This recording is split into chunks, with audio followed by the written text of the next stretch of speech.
All right, good afternoon, everyone. Hope everybody's doing this. Judy, we'll work to unmute you so that you can begin the 2020 virtual state PCARET conference. So we welcome everybody here today. And so we're going to start the program with comments from Judy Katz, the president of PCARET. Hi, everyone. Welcome. I'm Judy Katz, and I am president of our state PCARET group. And I want to thank you all for meeting with us today virtually. This was not what we had hoped for, but we're doing what we can. This time of the year, we would generally be all meeting in person down in West Lafayette, getting to do tours, rekindling friendships, and just having a great day together. But we do have an action-packed hour to learn about some of the things that are happening at Purdue. And I hope that you'll enjoy what we have planned for you. If you're new to PCARET, welcome. Thank you so much for joining us. Just as a reminder, and this is something we all have to practice, PCARET stands for Purdue Council for Agricultural, Research, Extension, and Teaching. And as PCARET members, our role is to provide value counsel and programs and policies to the School of Agriculture and with our extension offices. And most of all, PCARET is a mighty advocate, and we promote Purdue agriculture's and extension's significance and strength to our county officials, our state officials, members of Congress, and other decision makers. I want to quickly introduce our executive committee. I know most of them are on here. We won't look for you, but you can try and scroll through and find them. Gretchen Beecham is our legislative vice president. Kent Croft is membership vice president. Lindsay Owens is our secretary. Ellen King is treasurer. Barb Keys is immediate past president. And Randy Haymaker and Kelsey Iser are our at-large members. Just to let you know, the executive committee has decided to cancel our legislative luncheon in January. Uncertainty regarding COVID and where the elected officials will actually be meeting in Indianapolis, and the financial implications of deciding to cancel closer to the event led to this decision. And we, of course, are very disappointed.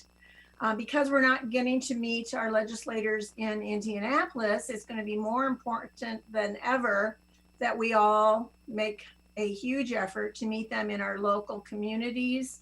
And Jason will be talking a little bit on some ideas of how to do that. But I know you will all be, along with me, glad if there's a blizzard not to have to be traveling to and from Indianapolis in January.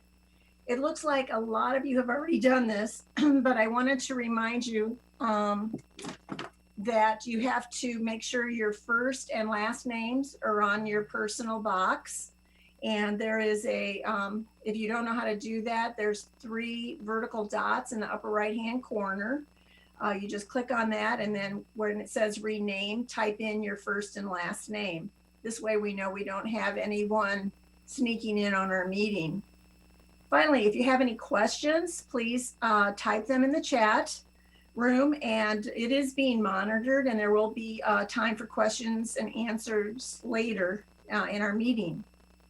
An important part of what we do is see how our advocacy makes a difference. In the last budget round, PCARET supported and helped with the funding for a new veterinary teaching hospital. And I am so excited that we're going to get to learn more about that now. Thank you. Hello, this is Willie Reed, Dean of the College of Veterinary Medicine, and I'm pleased to have the opportunity once again to update PCARET on activities and programs in the College of Veterinary Medicine. Probably the most important project that's happening now in the college is our new hospital project.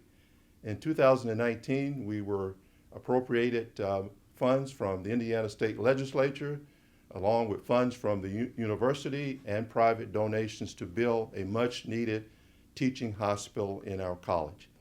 That project is well underway. It started back in January of this year. It's a large project just to the east of the current Lynn Hall. It's about $108 million, 156,000 gross square feet. This hospital is actually composed of 3 hospitals. We will replace about half of our small animal hospital, completely replace our large animal hospital, which is divided into 2 components, our equine hospital and our farm animal hospital. And we're very pleased that construction is moving forward with an estimated completion date of December 2021.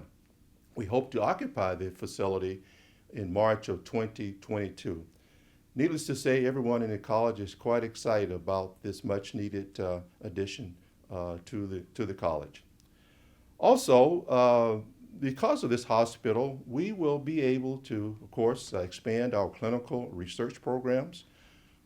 This will allow us to recruit the best and brightest faculty and students. And so it is great not only for Purdue, for our college, but certainly great for our state. In addition to our hospital project, we continue to work with our architects, developing a master plan for the college. Probably many of you know that our college has been around for about 60 years. And when it was established in 1959, we actually occupied some existing facilities here on campus. So most of our facilities range in age from 60 years to actually 100 years. And so we need to replace most of our facilities over the next few years. So our architects are developing a very comprehensive master plan, which will dictate the phases in which we will renovate or replace all of our facilities.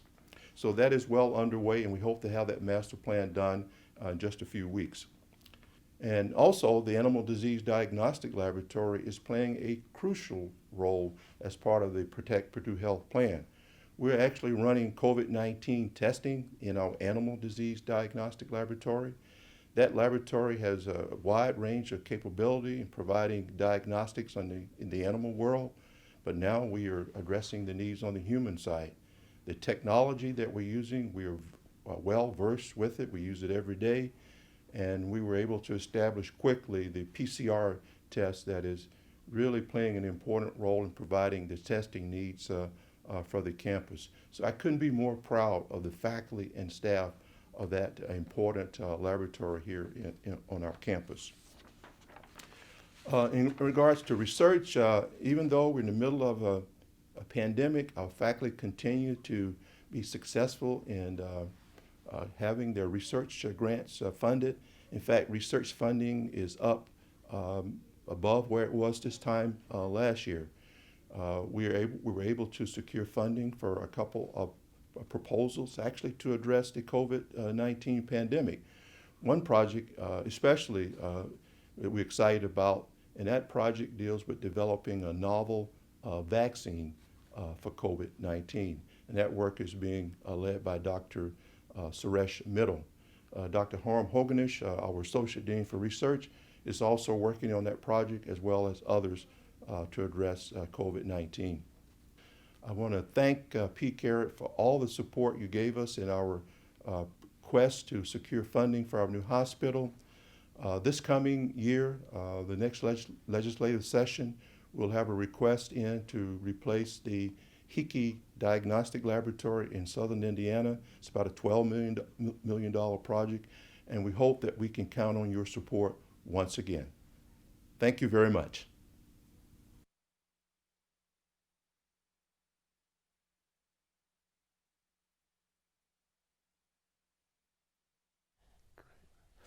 Good afternoon, everyone. My name is Jason Henderson, Senior Associate Dean and Director of Extension. And it's my pleasure to welcome you here today. And I'm going to take a few minutes and talk about the legislative ask. As you can see, I'm in the studio with a bunch of other peoples, and for Protect Purdue, I'll have the mask on today. So with that, I want to talk about, many of us are going to get ready for the biennial session, and people are going to ask us, who are you and what do you do? What is Purdue Extension and Ag Research? And so when I think about the answer to those questions, I think of something really clear and concise. And that's that we're Indiana's educational partner for life. In many ways, food, agriculture, health, nutrition, it's all the fundamentals of life. And what we do each and every day works hard to make life better.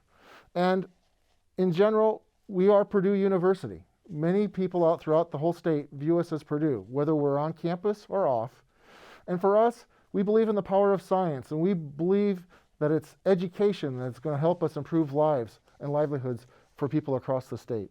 It's how we teach people how to grow crops, raise livestock, build communities, and strengthen families, even in sustainable ways.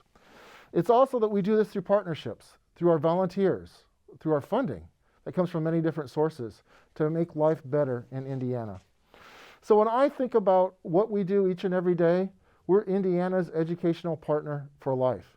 And hopefully that message resonates through, and it's all the different things that we do. Now, when we think about different aspects of it going forward, there's a whole host of things that we do. And going forward, I think we're going to think about 6 things to focus on over the next few months. Number 1, we're going to talk about how we champion mental health. It's a pandemic year. It's been tough. Stress levels are rising. And at the same time, we've been through mental health first aid and farm stress programs. We've been championing mental health. We'll be doing more programs going forward. We responded by caring for our communities during COVID. We had numerous volunteers that made PPEs and other different face coverings when communities were in desperate need. We had food drives. We worked with USDA's Farmers to Food program. And in Dearborn County, we distributed over 25,000 gallons of milk to people within that community. And we did that in other communities across the state. We're going to continue to discover a STEM world.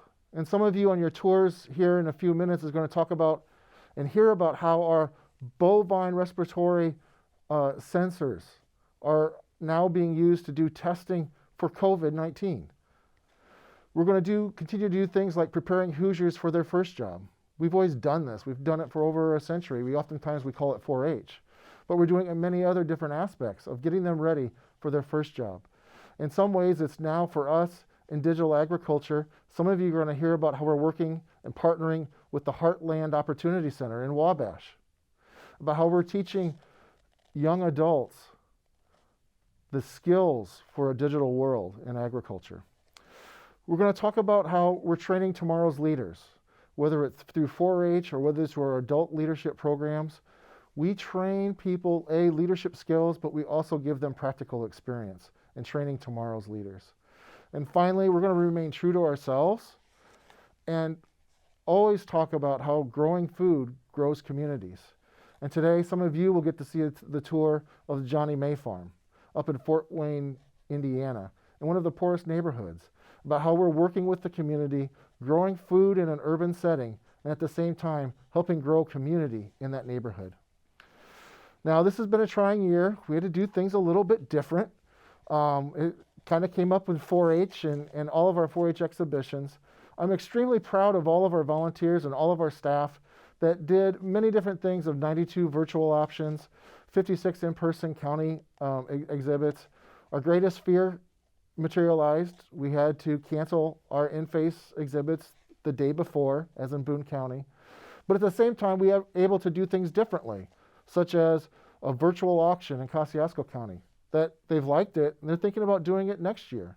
And I just want to say thank you for all the volunteers and for all of the staff that did a lot to do things a little bit differently, like they did in Kosciuszko County, learned, and just helped us do things different and work in a different way in a pandemic. It is nobody's first choice to work with face coverings and social distancing, that's for sure. But I also want to talk a little bit now, getting down to the business of the legislative ask. In general, to remind all of you, the legislative ask for extension and ag research comes down to 2 components. The first one is the crossroads line item for ag research and extension. The ask is going to be for a 2.8% increase in 2022 and 2023. The other line item is the extension educator line item, and we're going to ask for a 3.5% increase in 2022 and 2023. Now, a lot of people ask if it's going to be a tough budget year. Yes, it is. There's a lot of competing requests that are going to be going into this ask. But I think one of the main things that we could say, and we're not using it to increase salaries, and it's not an inflationary increase. What the biggest pressure and challenge that we're having with these line items is our fringe costs, mainly healthcare. Healthcare costs in a rising COVID world means that we have to have these requests for compensation for employees and just investments in our organization. So finally, I just want to quickly close with this point. I can talk about numbers a lot. I can talk about how we reached more people virtually this year than what we did in person during the first 9 months of 2019. Now, many of them didn't come to us in real time. Most of them were probably sitting in their pajamas in their living room watching a video. But in many different ways, they were engaging with us, and we were reaching over 350,000 people during the first 9 months of this year. What we're doing, though, is I can tell you numbers, but it's your stories that have the greatest impact. So what we need is for you to tell legislators how extension or research has changed your life or the life of someone in your community. Because it's the impact that we have from each person on a daily basis is the most important. And we all know is that it's the impacts on local communities that are often the greatest and most remembered. So the fortunate thing about today's schedule is that I get to avoid the question and answers, and all the tough ones go to our distinguished panel that's coming up next. We're going to take a quick break as you see an update video from Health and Human Sciences and from Dean Underwood. I just want to do a quick reminder for all of you for questions for the questions today. Please include that in the chat box in Zoom, and that'll help us greatly as we move into that session. But first, a video update from HHS. Hello, I'm Marian Underwood, and I serve as the Dean of the College of Health and Human Sciences. Thank you so much for everything you all do for Purdue and for this opportunity to speak with you today.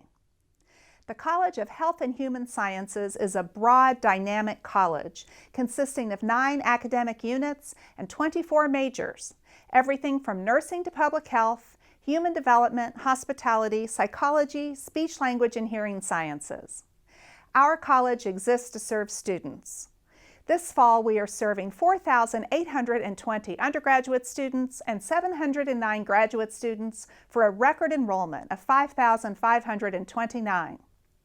Our undergraduate student population is 76% female, 70% are Indiana residents, and 13.5% are underrepresented minorities.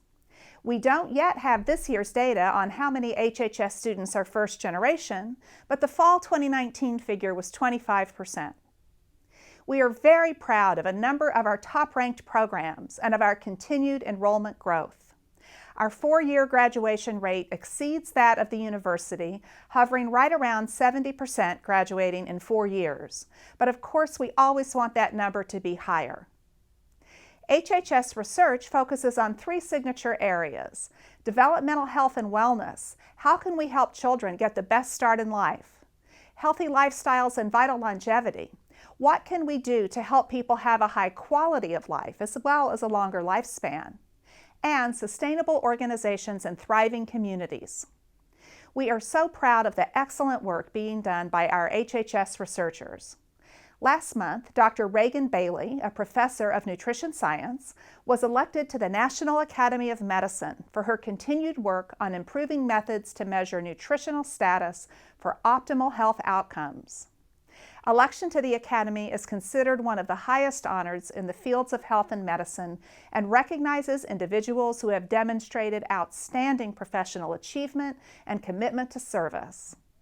We are also pleased that HHS research funding has continued to increase over time and that we lead the campus in research training support from the National Institutes of Health. We are especially proud of our Extension Health and Human Sciences educators who work with people of all ages in Indiana's 92 counties.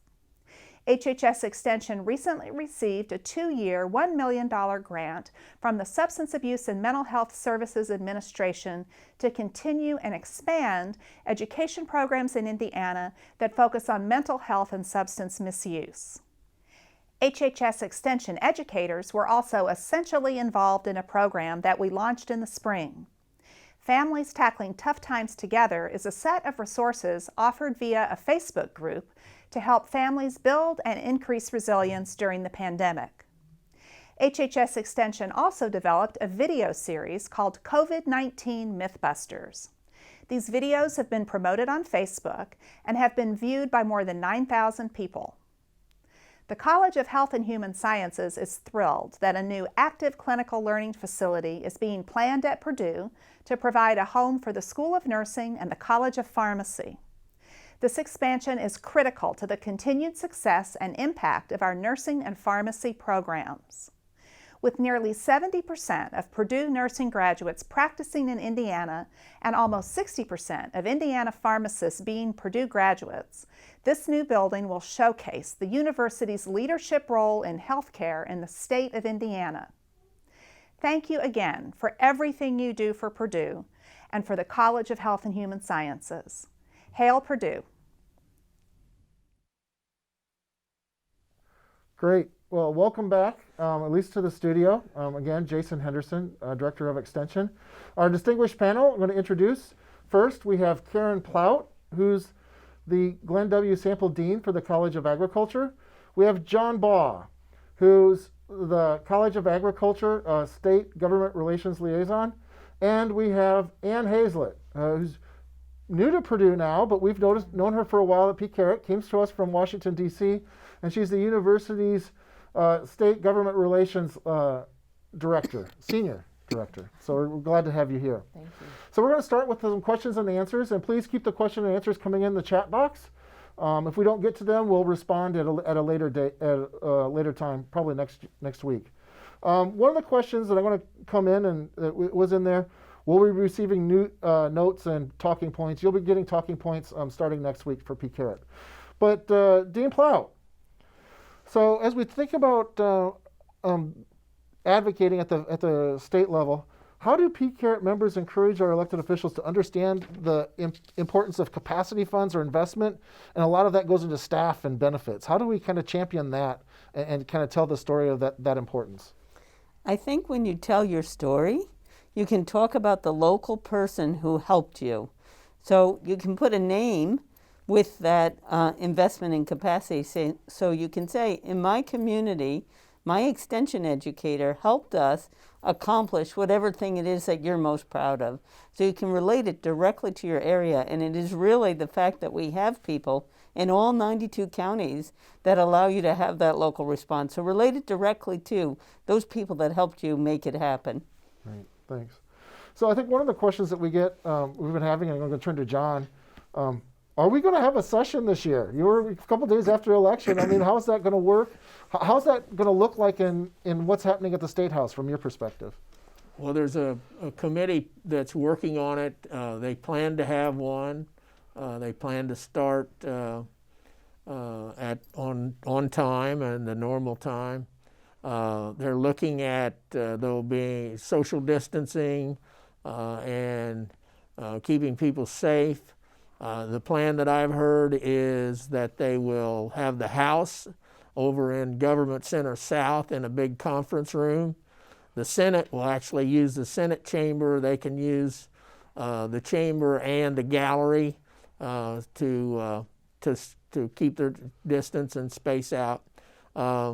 Then as far as activity in the State House, I think that will be limited. I think the number of committee meetings will be limited, and then the ability to testify at a committee meeting will be put in a situation where you have like folks in a waiting room, and then they will do their testifying in another room individually where they can take off masks and do that sort of thing and do it. That's kind of the rough outline of what folks have talked about this time. But there's lots of other ideas there, and depending on what happens as far as COVID, I think it's all kind of up in the air a little bit too, or they'll be very flexible and make changes as I think they need to. Right. So, Ann, one of the things is we're used to always talking them face to face and pounding the steps at the State House and doing different things. what are some things that PCARET members can do from a digital perspective Yeah. to reach out and engage with them and just kind of understanding how to interact with their elected officials? That's a great question. I think my colleague John has done a good job of laying out what it might look like in terms of activity in Indianapolis, but I think your question highlights a really important point that there's an opportunity to engage with that legislator when they're back in their district. And to also do things virtually. So I think more than ever, this will be a time where we want to communicate a lot by email, making phone calls. If your member decides to have some type of a virtual town hall or virtual gatherings on the weekends where ordinarily they might be doing that in person, we want to make sure that you're plugged into that and actively participating. I think if there's an opportunity to communicate on a personal email or having somebody's cell phone, that's ideal. But if you don't have that information, we can certainly help you figure out the best way to network with them. I think the point in this is that the story is most important, especially with the kind of season we're in. There's a lot of competing needs. Just the way we tell our story might look a little different. Yeah. And so that's kind of the questions that's coming through is kind of the story. So what types of most important things or the stories that you would want to highlight, I think from each of your perspectives? You all have different perspectives on how you're engaging them or different things. So I'll start with Dean Plow. What's the one thing that you would want them to talk about to carry the flag of Purdue Extension Ag Research? I always like them to start with thank you. And they've done a lot for us in the State House, and I think it's really important to thank our state legislators. So that's always important. You heard from Willie Reed about the new vet building. You're going to hear about ABE. They've done lots of great things for us. So I think it's important to start with thank you. Once you get past that, I think right now your story is the most important. But your story, I think many of your stories may be related to COVID-19 and what they did with the community. That's clearly on the top of many people's minds. If you did something in the schools, that also is on the top of people's mind. Our 4-H has been really a success. While not everybody could have in person, we adapted and all 92 counties did activities either virtual or in person, and we had zero transmission of COVID-19. That's a really good story because many of our kids have said they had no other activities in the summer. So telling those personal stories are really, really important. But also, don't forget to say thank you. Thank you is an important message, especially in a year like this where these people are as stressed as all of us are, but they've done a lot for us all over the years, and we want them to know we appreciate that. Yep. So, John, what's kind of an important story that you'd want us to reinforce I think with elected officials? To basically tie a little bit into what Karen said as well, there were a lot of controversy over the county fairs this time as to changes and whether we have them or not have them and all of that. And I think it's real important if your grandson or son or daughter had a good experience with the county fair and the way it happened, and I know it probably wasn't perfect, but I think it's very important to let legislators know that this was something that, you know, wasn't the best we could have done, but they did get it done and there was a good experience. And so if you had that and you have the opportunity to talk to your legislator, I think it'd be great to do that, because that's something that a lot of legislators heard about early on, and I don't know that they heard a lot after it was all over with, that how well it was accomplished. So I think that would be a key. Yep. And Ann, what about you? Yeah, I want to highlight, I so much agree with Dean Plout about the tie to COVID. From the conversations I've been having, but whether it's meeting with somebody at the State House or being out in their district, you know, what's going on that's related to COVID is really at the top of people's minds. And so we know the important role that Extension plays in the vitality of a community. And so I think specifically if there's been efforts around the healthcare delivery that's been needed in the community because of COVID, that's an important tie in your story. Workforce, depending on where you are in the state, a lot of people are out of work as a result of this pandemic, or they're needing to rethink their business or rethink new skills, so anything in that workforce space.